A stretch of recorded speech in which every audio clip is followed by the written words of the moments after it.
खमागनी and welcome. 7 साल के खूनी कहर के बाद चंपावत टाइग्रेस का वर्ल्ड रिकॉर्ड है the most humans killed by a single animal. Guinness book of world records उठाकर देखें तो इस नंबर पर विश्वास नहीं होगा। 436 436 लोग अकेले मार दिए थे उसने। एनिमल रिवेंज की ये अब तक की सबसे चौंका देने वाली और खौफनाक कहानी है। टाइगर्स, जिन्हें भारत के जंगलों का राजा माना गया है, उनकी बाइट फोर्स 1000 PSI से भी ज्यादा होती है। इस फोर्स के साथ अगर उसने आपके हाथ पैर पकड़ लिए तो पूरे शरीर का तो पता नहीं, पर आपके शरीर के उस हिस्से को तो वो अपने साथ ही लेकर जाएगा। वजन में 150 से 250 किलो के बावजूद तेज रफ्तार और अपनी कैमोफ्लाज एबिलिटी के साथ ये डेफिनेटली मोस्ट डोमिनेंट और एपेक्स प्रेडेटर है जंगल में। लेकिन सिर्फ इतना ही नहीं, टाइगर्स वेल नोन है ग्रजेस होल्ड करने के लिए। अगर किसी ने टाइगर के साथ कुछ गलत किया है तो ये बात उसकी मेमोरी से जाती नहीं है। वो बदला लेने की भावना को रखे रखता है और बदला लिए मानता है। ऐसी ही एक टाइग्रेस थी जिसने एक छोटी सी कम्युनिटी में आतंक फैला दिया था, चंपावत और पाली नाम के गांवों के बीच। इसी गांव से उसका नाम भी चंपावत टाइग्रेस पड़ गया। ये अटैक्स नेपाल के एक गांव में पहले होने शुरू हुए थे, जहां के गांव वालों ने इस टाइग्रेस को वहां से भगा दिया और उसके बाद फिर इंडिया में इसने रिकॉर्ड किल्स किए। और फिर जब एक के बाद एक इंसानों का शिकार होता ही जा रहा था, तब आखिरकार इस टाइग्रेस को मार गिराने के लिए एक बाउंटी लगाई गई। बड़े बड़े शिकारी आए, लेकिन सब खाली हाथ ही लौटते चले गए। और ये टाइग्रेस अग्रेसिव तो थी, पर साथ ही बहुत ही स्मार्ट और कनिंग भी थी। ये अपना हर शिकार सोच समझकर प्लान करके कर रही थी।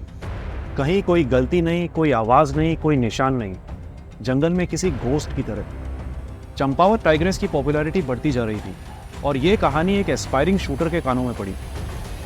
ये एक ब्रिटिश था जिसका जन्म 1875 में नैनीताल उत्तराखंड में हुआ था। नाम आपने अब तक गेस कर ही लिया होगा, मैं बात कर रहा हूं Hunter turned conservationist Jim Corbett की। 1907 में एक हाई रैंकिंग ब्रिटिश ऑफिशियल जो इनके फ्रेंड थे, उन्होंने जिम को अप्रोच किया और जिम की हंटिंग स्किल्स को जानते हुए उनसे मदद मांगी चंपावत टाइग्रेस को ट्रैक डाउन करके मारने में। जिम मान गए, लेकिन 2 शर्तों पर। एक तो ये कि उस टाइगर पर से बाउंटी हटा दी जाए, क्योंकि ये काम उन्हें पैसों के लिए नहीं करना था, और दूसरा कि बाकी सभी हंटिंग पार्टीज को वहां से हटा दिया जाए। फिर दोनों शर्तें मान ली गई और शिकार शुरू हो गया। 4 दिन तक जंगलों में भटकने के बाद जिम कॉर्बेट पाली नाम के एक गांव में पहुंचे। गांव में सन्नाटा पड़ा हुआ था, कोई इंसान बाहर नहीं था। सब अपने घरों में दरवाजे खिड़कियां बंद करके बैठे थे।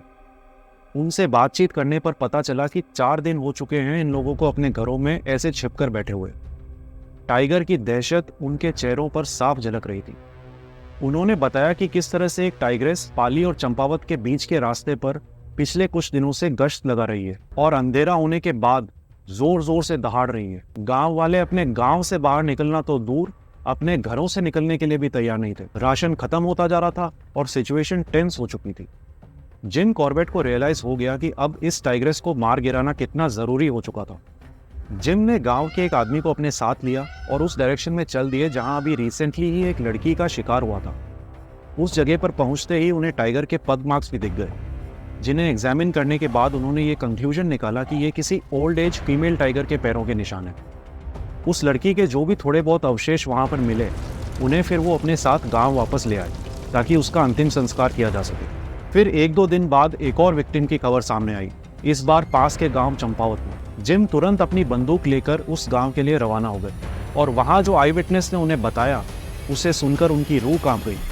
गांव वालों ने बताया कि कैसे जंगल से एक शैतान आया और एक औरत को उसके कमर से उठाकर जंगल में ले गया। इस दौरान वो औरत जिंदा थी और मदद के लिए चीखती चिल्लाती रही, पर उस शैतान को कोई रोक नहीं सकता था। किसी में इतनी हिम्मत नहीं थी उसके रास्ते में आने की। इसके अलावा और भी कुछ विक्टिम्स की फैमिलीज से जिम मिले, जिनके परिवार से किसी ना किसी को उस टाइग्रेस ने अपना शिकार बना लिया था। चंपावत और पाली गांव के लोगों से जितनी इंफॉर्मेशन जिम ले सकते थे उन्होंने सब ली, लेकिन फिर भी अभी तक कोई प्रॉपर लीड नहीं मिल पा रही थी। एक फ्रेश साइटिंग चाहिए थी। फिर कुछ ही दिनों में एक आदमी दौड़ता हुआ जिम कॉर्बेट के पास आया। उसकी डरी हुई आवाज और सहमी हुई शक्ल देखकर अब ये गैस कर पाना मुश्किल नहीं था कि वो क्या कहना चाहता था। चंपावत टाइग्रेस ने फिर से हमला कर दिया था और जिम कॉर्बेट को इसी मौके का इंतजार था। उन्होंने अपनी राइफल उठाई और बिना समय बर्बाद किए निकल पड़े शिकार पर। जंगल में पग मार्क्स और दूसरे मार्किंग से टाइग्रेस को ट्रैक करना शुरू किया। अब चलते चलते वो जंगल के काफी अंदर तक आ चुके थे। एक सेकंड के लिए भी अब ध्यान चूकना मौत के बराबर था। जिम के जंगल में घुसते ही उस टाइग्रेस को भी पता चल गया था कि कोई इंसान उसके घर में आ चुका है। उसने भी जिम को एक सेफ डिस्टेंस से स्टॉक करना शुरू कर दिया था, जिम की नज़रों में आए बिना। जंगल घना था और अगर कहीं किसी झाड़ियों में से उस टाइग्रेस ने अचानक से हमला कर दिया तो शायद बंदूक चलाने का मौका नहीं मिलने वाला था। शाम ढलती जा रही थी और कुछ ही मिनटों में अंधेरा होने वाला था। जिम कॉर्बेट को भी ये बात अच्छे से पता थी कि अगर एक बार अंधेरा हो गया तो उस जंगल से जिंदा बाहर निकलना नामुमकिन हो जाएगा। ऑन फुट उस टाइग्रेस को उसके ही जंगल में फेस ऑफ करना इम्पॉसिबल होता जा रहा था और उस वक्त जिम ने उस जंगल से वापस बाहर निकल जाना ही बेहतर समझा। वो जिस रास्ते से आए थे उसी रास्ते से तेज कदमों के साथ वापस गांव चले गए। ये प्लान फेल हो चुका था और कुछ नई तरकीब चाहिए थी। टाइग्रेस के होम ग्राउंड में ऐसे पैदल जाकर उसका शिकार करने की कोशिश करना सुसाइड करने के बराबर है। तो जिम ने डिसाइड किया कि उस टाइग्रेस को किसी तरह से उस जंगल से बाहर निकालकर एक खुले एरिया में लाया जाए जहां से वो एक क्लियर शॉट ले सके। ये बात फिर उन्होंने गांव वालों को समझाई और भरोसा दिलाया कि अगर वो ऐसा करवाने में उनकी मदद करते हैं तो इस टाइग्रेस से हमेशा के लिए उनका प्रॉब्लम खत्म हो जाएगा। गांव वाले बेचारे पहले ही सहमे हुए थे क्योंकि हर किसी के परिवार में से किसी ना किसी को उस टाइग्रेस ने मार के खा लिया था। तो कुछ गांव वाले बलि का बकरा बनने के लिए तैयार हो गए। फिर जिम के प्लान के हिसाब से कुछ लोग एज अ बेट एक हिल के खुले एरिया में इकट्ठे हुए टाइग्रेस को अट्रैक्ट करने के लिए, और उसी हिल के ऑपोजिट वाली हिल पर जिम कॉर्बेट अपनी राइफल लेकर तैयार थे। प्लान ये था कि जिम के इशारे पर गांव वाले जोर जोर से चिल्लाएंगे और हाके लगाकर उस टाइग्रेस को फोर्स करेंगे जंगल से बाहर खुले एरिया में आने के लिए।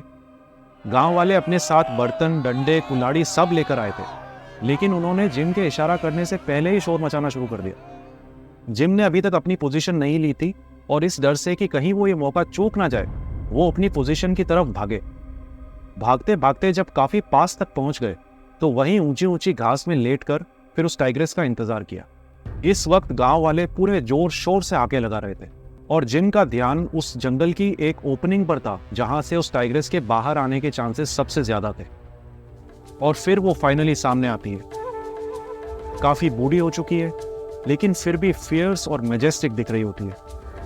आंख और कान एकदम अलर्ट, अपने आसपास के खतरों को अच्छे से मेजर करके वो जंगल से बाहर आती है। लेकिन इतनी दूर से उसे जिम कॉर्बेट नहीं दिखाई देते जिन्होंने इतनी देर में अपनी राइफल से उस पर निशाना साध लिया था, और जिम बिना वक्त बर्बाद किए ट्रिगर दबा देते हैं। गोली जाकर टाइग्रेस के पिछले पार्ट में लगती है। क्लियरली ये शॉट फेटल नहीं था। जिम एक और फायर करते हैं, मिस्ड। टाइग्रेस वहां से भागने लगती है, लेकिन अब जिम इस मौके को खोना नहीं चाहते। वो राइफल लेकर उसके पीछे भागते हैं। थोड़ा आगे जाकर देखते हैं कि टाइग्रेस एक जगह पर रुकी हुई है और जिम को ही देख रही है। जोर से गुर्रा रही है जिसमें दर्द भी है और वार्निंग भी है। जिम फिर भी उसकी तरफ बढ़ने लगते हैं। टाइग्रेस अब जिम की तरफ और अग्रेसिव हो जाती है और हमला करने के लिए उन्हीं की तरफ दौड़ने लगती है। जिम इस बार और अच्छे से एम लेकर फिर से फायर करते हैं। इस बार गोली सटीक निशाने पर लगती है। टाइग्रेस वहीं कोलैप्स हो जाती है।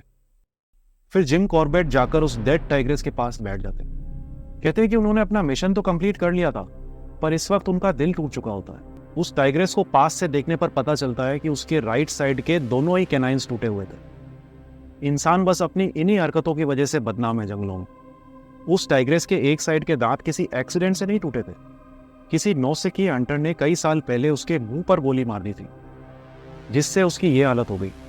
वो जमाना अलग था और उस वक्त हंटिंग एक बहुत ही नॉर्मल सी बात थी, लेकिन एक डिसेंसी ये भी होती है कि किसी जानवर को इस हालत में तो ना छोड़ा जाए। अब इतने सालों तक वो टाइग्रेस कितने दर्द में रही होगी। उस हंटर को एटलीस्ट ये शिकार पूरा तो करना चाहिए था। अब क्योंकि उसने इसके दांत तोड़ दिए थे तो ऑब्वियसली उस दिन के बाद ये टाइग्रेस जानवरों का शिकार तो कर नहीं सकती थी। उसे इजी प्रे चाहिए था अपना पेट भरने के लिए, और ग्रज भी तो था। तो रिवेंज की एक कहानी ऐसी भी है जिसमें एक बेवकूफ इंसान ने टाइग्रेस के दांत तोड़ दिए थे और उसके बदले में उस टाइग्रेस ने 436 इंसान ही खत्म कर दिए।